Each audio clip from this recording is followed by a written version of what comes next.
Dear students, welcome to our channel.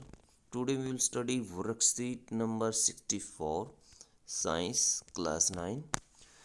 Topic की है बच्चों द्रव्यमान और भार। तो द्रव्यमान और भार के बारे में स्टडी करेंगे। जिज्ञासा दीदी, किसी वस्तु के द्रव्यमान और भार में क्या अंतर होता है? ज्ञान हम जानते हैं कि किसी वस्तु का द्रव्यमान उसके जड़त्व की माप होता है। वस्तु का द्रव्यमान जितना अधिक होगा उसका जड़त्व भी उतना ही अधिक होगा। किसी भी वस्तु का द्रव्यमान उसमें मौजूद कुल पदार्थ की मात्रा होता है। किसी भी वस्तु का द्रव्यमान उसमें मौजूद कुल पदार्थ की मात्रा होता है। यानी हम ये परिभाषा दे सकते हैं द्रव्यमान की। जबकि वस्तु का भार एक बल है। वस्तु का भार जो होता है वो एक तरह का फोर्स अथवा बल होता है, जिससे यह पृथ्वी की ओर आकर्षित होती है। जिससे कोई भी वस्तु पृथ्वी की ओर आकर्षित होती है, ये उस तरह का एक बल होता है अथवा फोर्स होता है, आकर्षण बल होता है। ये वस्तु का द्रव्यमान स्थान में परिवर्तन से नहीं बदलता। वस्तु का द्रव्यमान स्थान में यदि परिवर्तन करें तो ये बदलेगा नहीं। मान लीजिए पृथ्वी पर किसी का द्रव्यमान 50 kg है, तो अन्य स्थान पर भी जैसे चंद्रमा है या अन्य ग्रह है, वहाँ जाने पर भी ये 50 किलोग्राम ही रहेगा। वस्तु का चंद्रमा पर भार। माना एक वस्तु का द्रव्यमान m है, उसका चंद्रमा पर भार Wm है। और मान लीजिए चंद्रमा का द्रव्यमान mm है और उसकी त्रिज्या rm है। गुरुत्वाकर्षण के सार्वत्रिक नियम के अनुसार वस्तु का चंद्रमा पर भार इस प्रकार होगा: Wm बराबर G mm गुणा स्मॉल m और नीचे आएगा Rm का स्क्वायर। अब देखिए इन्होंने क्या किया।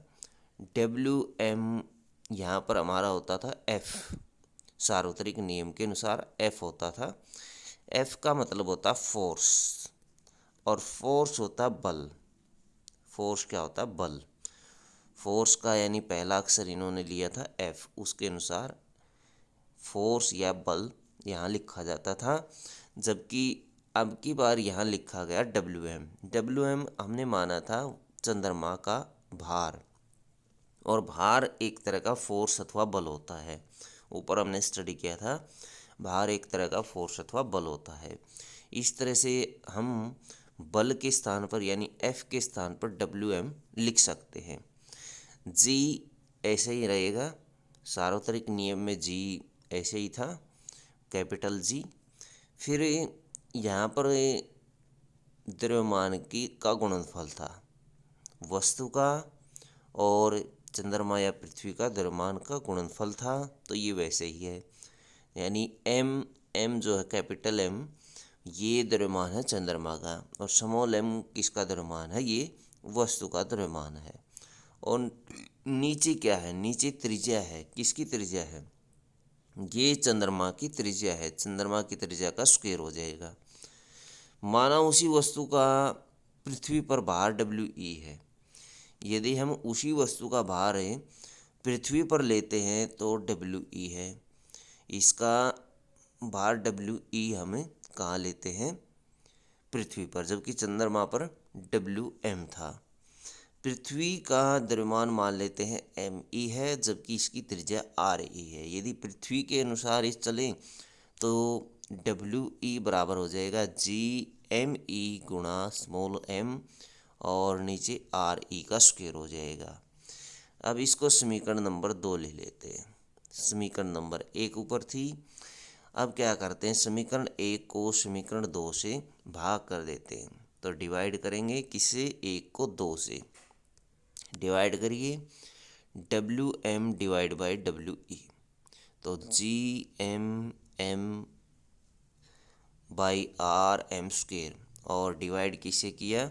Gme गुणा small m by Re square. अब देखिए कौन सी वैल्यू कटेगी। यहाँ पर m जो है, जो स्मॉल m है, ये कैंसिल हो जाएगा, और आर ई ऊपर चला जाएगा, एम एम के साथ गुणा हो जाएगा, और आर एम जो है वो नीचे आ जाएगा, एम ई के साथ गुणनफल इसका शो होगा, ये दिखाई देगा। देखिए क्या हुआ, हमें एक समीकरण प्राप्त हुआ, समीकरण नंबर 3।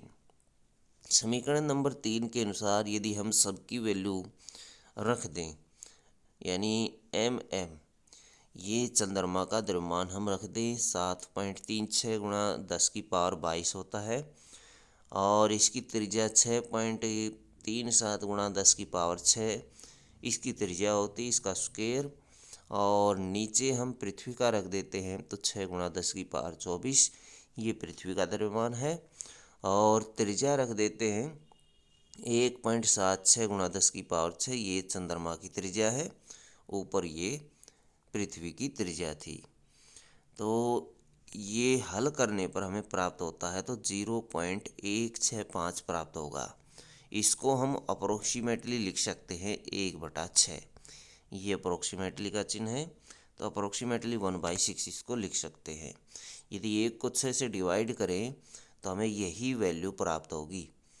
तो हम लिख सकते हैं चंद्रमा पर वस्तु का भार ऊपर है और पृथ्वी पर वस्तु का भार नीचे है।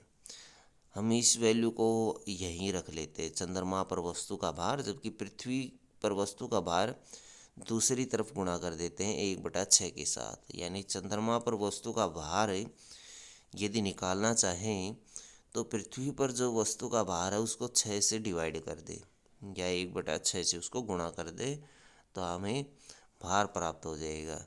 मान लीजिए यदि आपका पृथ्वी पर भार जो है वो 48 न्यूटन है, 48 न्यूटन है, तो चंद्रमा पर भार कितना होगा? चंद्रमा पर भार 1/6 से इसको गुणा करेंगे, 6×8 = 48 यानी 8 न्यूटन भार आ जाएगा। तो कितना होगा? 8 न्यूटन भार होगा।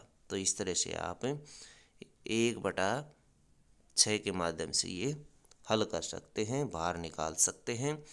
वस्तु पर पृथ्वी का आकर्षण बल पृथ्वी का भार कहलाता है। वस्तु पर पृथ्वी का आकर्षण बल वस्तु का भार कहलाता है, जिसको W = mg के द्वारा लिख सकते हैं। वस्तु का भार एक बल है। वस्तु का भार एक प्रकार का बल है जिसका परिमाण भी होता है और दिशा भी होती है, यानी दोनों होते हैं। किसी भी वस्तु का अन्य ग्रह या उपग्रह पर भार उस स्थान द्वारा वस्तु पर लगे गुरुत्वाकर्षण बल के कारण बदलता है। किसके कारण बदलता है? गुरुत्वाकर्षण बल के कारण बदलता है। गुरुत्वाकर्षण बल के कारण बदलता है, जबकि द्रव्यमान नहीं बदलता, द्रव्यमान में परिवर्तन नहीं आता। अतः एक वस्तु का चंद्रमा पर भार चंद्रमा द्वारा उस पर लगाए गए गुरुत्वाकर्षण बल के बराबर होता है। चंद्रमा का द्रव्यमान पृथ्वी के द्रव्यमान से कम होता है, यानी चंद्रमा का जो द्रव्यमान होता है वो पृथ्वी से कम है, इसलिए चंद्रमा वस्तु पर कम गुरुत्वाकर्षण बल लगाएगा और वस्तु का भार भी कम होगा। द्रव्यमान की इकाई किलोग्राम होती है, जबकि भार की इकाई न्यूटन होती है। 10 किलोग्राम द्रव्यमान वाली किसी वस्तु का पृथ्वी पर भार कितना होगा? इसको हम गुणा कर देंगे कितने से? 9.8 से गुणा कर देंगे। तो 10 किलोग्राम की कोई वस्तु है तो उसका जो भार है पृथ्वी पर वो 9.8 से गुणा करने पर 98 न्यूटन आ जाएगा, 98 न्यूटन आ जाएगा। यानी 10 किलोग्राम की कोई वस्तु थी तो उसका भार हमने निकाल दिया, कितने से गुणा करनी पड़ती है? 9.8 से, उसको मल्टीप्लाई कर दीजिए, वो न्यूटन में परिवर्तित हो जाएगा। वो एक प्रकार का बल होता है अथवा भार होता है। W = 98 Newton. स्वयं को जांचिए। कुछ क्वेश्चन है वर्कशीट से संबंधित। एक वस्तु का भार चंद्रमा और पृथ्वी में से किस पर कम होगा? कारण स्पष्ट कीजिए। भार जो है वो चंद्रमा पर कम होगा, क्योंकि चंद्रमा पर वस्तु का भार, आप ये पॉइंट इसमें लिख सकते हैं, बराबर 1/6 गुणा पृथ्वी पर वस्तु का भार, यानी पृथ्वी पर जो वस्तु का भार है उसका छठा हिस्सा, 6th पार्ट जो होता है वो चंद्रमा पर होता है। किसी वस्तु के चंद्रमा पर भार को ज्ञात करने के लिए एक गणितीय सूत्र परिकलित कीजिए। तो गणितीय सूत्र ये ऊपर दिया गया है, इसकी सहायता से आप ये क्वेश्चन हल कर सकते हैं। तो ये चंद्रमा पर वस्तु का भार ज्ञात करने के लिए गणितीय सूत्र दिया गया है, इसमें आपको ये सारा करना पड़ेगा। यहाँ से माना से लेकर के नीचे तक आपको हल करना पड़ेगा, यानी ये जो है आंसर आपका यहाँ जा कर के समाप्त होगा। नेक्स्ट क्वेश्चन है, किसी भी ग्रह पर किसी वस्तु का भार कौन से कारक पर निर्भर करता है? कौन से कारक पर निर्भर करेगा? किसी भी वस्तु का भार अन्य ग्रह या उपग्रह या किसी अन्य स्थान पर गुरुत्वाकर्षण के कारण बदलता है, और गुरुत्वाकर्षण बल के ऊपर ये निर्भर करेगा। तो गुरुत्वाकर्षण बल जो है उसी के कारण ये परिवर्तित होता है। यदि एक व्यक्ति का चंद्रमा पर भार 10 न्यूटन है, कितना है? चंद्रमा पर भार कितना है? चंद्रमा पर भार बराबर 10 न्यूटन है। 10 n इसको लिखेंगे। उसका भार पृथ्वी पर कितना होगा? तो पृथ्वी पर भार हम निकालेंगे, तो पृथ्वी पर भार बराबर 10 गुणा 6, 6 से इसको गुणा कर देंगे, 60 न्यूटन आ जाएगा। तो इस तरह से आप इसको हल कर सकते हैं। तो बच्चों ये थी आपकी साइंस की वर्कशीट। वीडियो अच्छी लगे तो लाइक करें, हमारे चैनल को सब्सक्राइब करें।